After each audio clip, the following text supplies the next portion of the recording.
কুরবানি যে আমরা করি, গরু ছাগল কুরবানি দেই, আমরা তো ফিলিংসই বুঝি না যে আসলে আমরা কি করতেছি, কেন করছি, কার স্মৃতিতে করছি, না করলে কি হতো।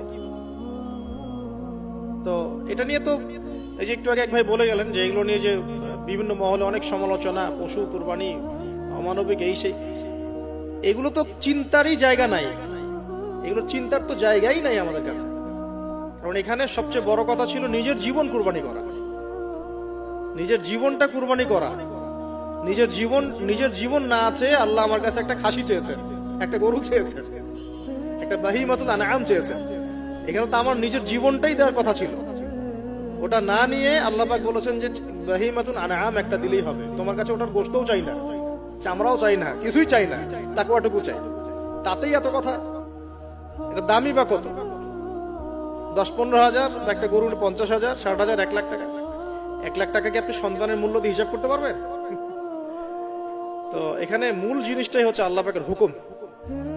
আল্লাহ পাকের হুকুমই সবচেয়ে বড় কথা। আল্লাহ পাকের হুকুমের ফলেই নেকি হয়, অন্য কোনো কাজে নেকি। আল্লাহ পাক হুকুম দিয়েছেন বলেই একটা